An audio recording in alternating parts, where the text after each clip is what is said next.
Hello, and welcome to the Geopolitics Explained podcast. Our world is growing more fragmented, and across multiple domains of modern day war, this fragmentation is leading to competition turning into conflict. This is creating a self reinforcing cycle of potential escalation. In such a world, nations are naturally going to be more focused on their security.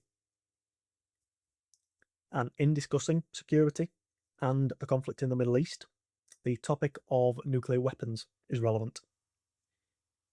And so today, I'm going to continue to discuss the second order effects coming out of the conflict in Iran, specifically focusing on shifts in the nuclear realm. Now, this sounds quite scary, but in this escalating, fragmenting world, nations won't necessarily pursue nuclear weapons, but we are seeing psychology, rhetoric, and signalling being used as vital tools in the nuclear realm. This is because they lead to other nations responding to this signalling, and this results in real change in our geopolitical world. It's this trend in geopolitics that we're going to discuss today. Now, before exploring the nuclear shifts, let's break down the current environment in the Middle East. The United States clearly wants to de-escalate to get out of this conflict.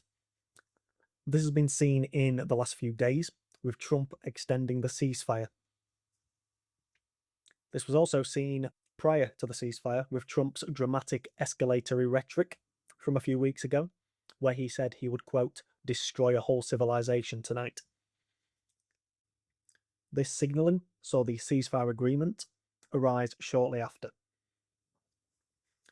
As for the Iranians, internally they seem fragmented.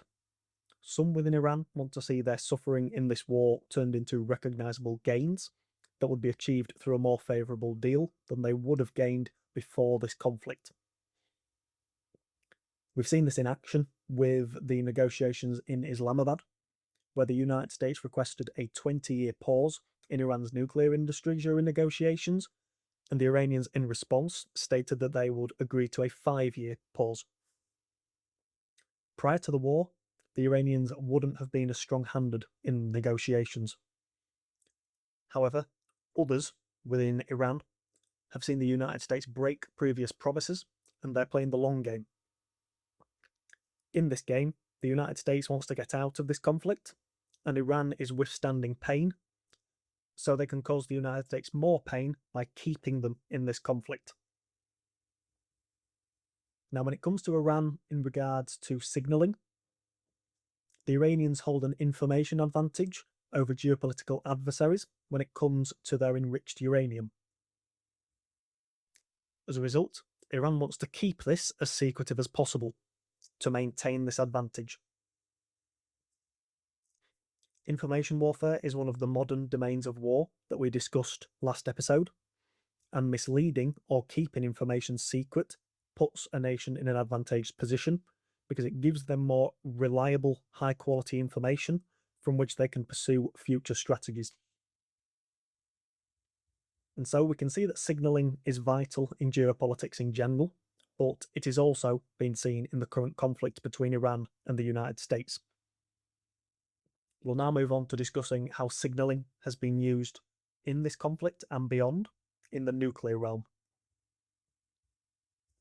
Now, the nuclear term has been thrown around a few times during this conflict in the Middle East, and while I don't see this as a true, real threat, I see it as signalling that both Iran and the United States hopes will lead to their adversary pursuing a strategy that leads to real change that better puts the cards in their favour.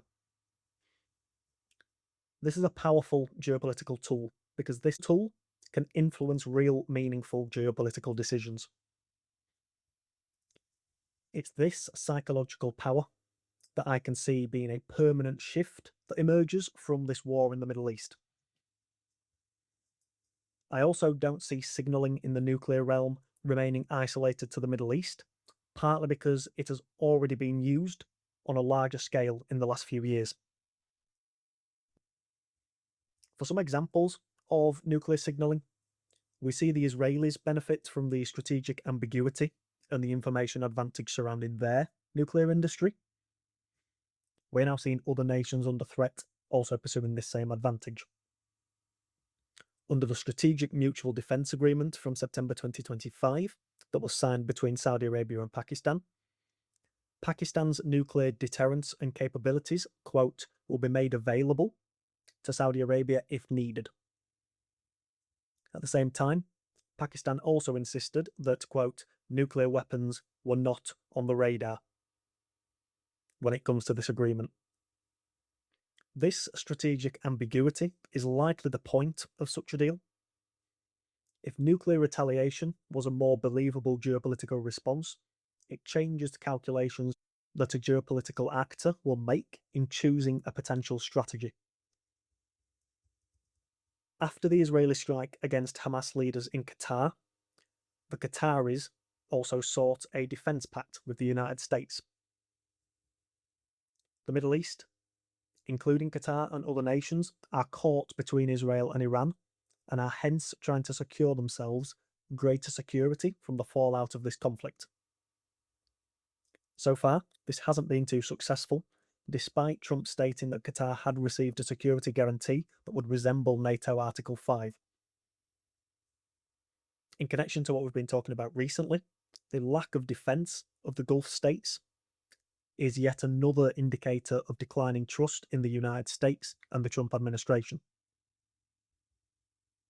Also, this pursuit of greater security via nuclear signalling isn't isolated to the Middle East. The South Koreans have made it clear that the threat is rising in the north. Could this insecurity see them push for entry into a geopolitical game that involves nuclear signalling? We did see a 2023 deal between the South Koreans and the United States, in which the South Koreans promised to not formally develop nuclear weapons in return for nuclear-powered submarines. Despite this, signalling could still be a tool that the South Koreans could use. When looking at Asia, we also have to consider Taiwan on this front. A previous covert Taiwanese program in the nuclear realm was discovered in the 1980s, which then led Taiwan to dismantling this under US pressure. Today, Taiwan remains committed to non-proliferation, but security pressure and uncertainty about external support regarding the United States could push Taiwan to pursue stronger signalling. We've also seen developments in Europe, partly due to the Europeans feeling threatened by Russia as a part of the Ukraine war and what occurs in the potential aftermath of the Ukraine conflict. If this conflict ended, for example, would it see Russia and Europe directly clash? On this front, we've seen Poland show interest in being a more active state in the nuclear realm. This is also massively relevant to the conflict in the Middle East, because Iran recently referenced the Budapest Memorandum, in which Ukraine gave up all of its Soviet-era nuclear weapons in 1994. As a part of this agreement, in exchange, Ukraine was to receive security guarantees from the United States. Despite this agreement, over 30 years ago, Ukraine has since been invaded regardless, and any level of security for Ukraine has massively faded under the Trump administration. So, as our world grows more chaotic and as competition grows into conflict across multiple domains of modern-day war, nations are naturally pursuing greater security. Some of these security pursuits are seen in these examples of nuclear signalling. However, if nations are signalling in the nuclear realm, does this contribute to a greater likelihood of escalation? Also, if we escalate to a certain threshold, do we then hit the brink and pull back, or do we move beyond this point? The brink refers to a scenario where geopolitical actors are escalating close to a threshold, but they haven't yet crossed this point. In the conflict in Iran, the nuclear term, or scenarios of equivalent damage, such as potential Iranian attacks against desalination plants, seems to be the current brink. Beyond this point, escalation would be more likely to run away from us, and we would enter a spiral that we potentially couldn't control. When it comes to the brink, the hope is that one nation will back down and make concessions before the brink can be crossed, rather than seeing nations continue over the edge. However, today we're seeing signalling leading to real changes in nations' potential payoffs from geopolitical strategies that they pursue. This naturally increases uncertainty, and this can lead to strategies that overreact. Naturally, overreactions are escalatory. The war in Iran is seeing Iran emboldened and hoping to solidify its perceived gains. As we discussed earlier, the United States doesn't want to be stuck in a stalemated war in the Middle East, but at the same time, they want to paint this conflict as a victory. We've seen this exact approach to the brink in this conflict in Iran, and the United States does not wish to cross over it. However, if Iran doesn't back down, as some elements within Iran seem to not want to, the United States, in seeking victory, could be incentivized to approach or breach the brink. But as we alluded to earlier, Iran could also do the same by attacking desalination plants across the Middle East. This places us at a tipping point today. If we move beyond the brink, then we enter into a new geopolitical environment, with this new environment being more destructive than the one before. The Trump administration wants this conflict to end, but if Iran doesn't believe its gains are being sufficiently recognised in any negotiation, the Iranians will keep the United States in this conflict. The question then becomes, where do we go from here? Escalation, or a single miscalculation, can lead to an environment that we can't easily return from. And so this is the world in which we consistently test the brink across multiple realms of modern-day warfare. Is this a world that we want to incentivise, or is it one that we want to disincentivise? More importantly, do we have the power to change such a world, or have we put ourselves in a position from which we can't emerge? It's this that we'll discuss next episode.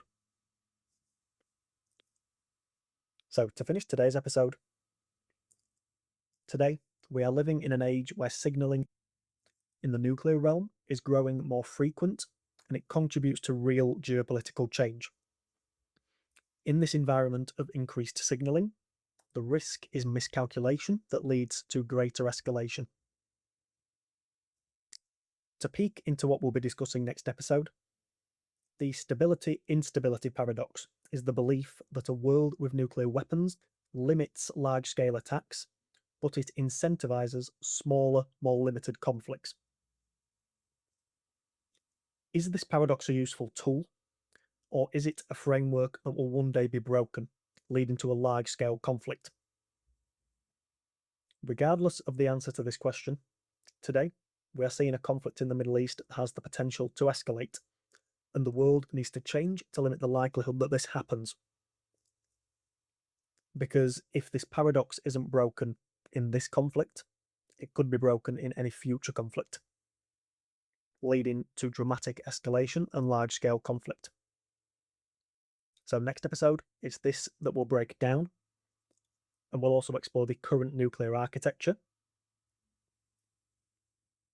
In upcoming episodes, we will then look to the future for some clear changes and some principles that could be used to pursue some clear necessary changes that need to be made as we move forward. That's all for today. If you enjoyed this episode, please consider leaving a review on the podcast platform of your choice. I've been Dylan, and I'll talk to you next time.